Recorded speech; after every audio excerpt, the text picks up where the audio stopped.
জামালপুরের মাদারগঞ্জ উপজেলার হাওয়াই রোড এলাকায় সড়কের মাঝখানে দাঁড়িয়ে ভিডিও ও টিকটক ধারণ করেছেন আর্জেন্টিনা ফুটবল দলের একদল সমর্থক। এ সময় সড়কে যানবাহন চলাচলে বিঘ্ন সৃষ্টি হলে স্থানীয়দের মধ্যে ক্ষোভের সৃষ্টি হয়। রোববার বিকেলে উপজেলার হাওয়াই রোড এলাকায় এ ঘটনা ঘটে। ঘটনাটির একটি ভিডিও সামাজিক যোগাযোগ মাধ্যমে ছড়িয়ে পড়লে তা নিয়ে আলোচনা শুরু হয়। ভিডিওতে দেখা যায় আর্জেন্টিনার জার্সি গায়ে কয়েকজন সড়কের মাঝখানে দাঁড়িয়ে একটি গান বাজিয়ে বিভিন্ন ভঙ্গিতে ভিডিও তৈরি করতে থাকেন। এতে ওই সড়ক দিয়ে চলাচলকারী মোটরসাইকেল, অটোরিকশা ও অন্যান্য যানবাহনের গতি কমে যায়। রাস্তার মাঝখানে ভিডিও ধারণের বিষয়ে আর্জেন্টিনা সমর্থক ও আয়োজনের উদ্যোক্তা রাহিদা লগনা বলেন, আমরা আর্জেন্টিনাকে নিয়ে একটি মৌলিক গানের ভিডিও নির্মাণ করেছি।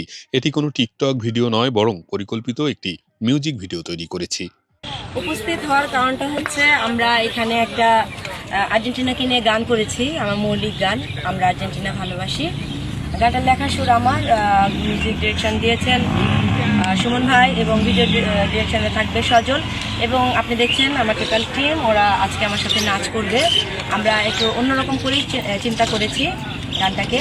এটা তো একটা আছে, তারপরও আমাদের একটা র্যালি আসবে এবং আমরা এখানে যারা আর্জেন্টিনা আছি প্রথমবারের মতো সবাই আমরা একসাথে আনন্দ করব, একসাথে দুপুরে খাওয়া দাওয়া করব এবং এটাই আমাদের।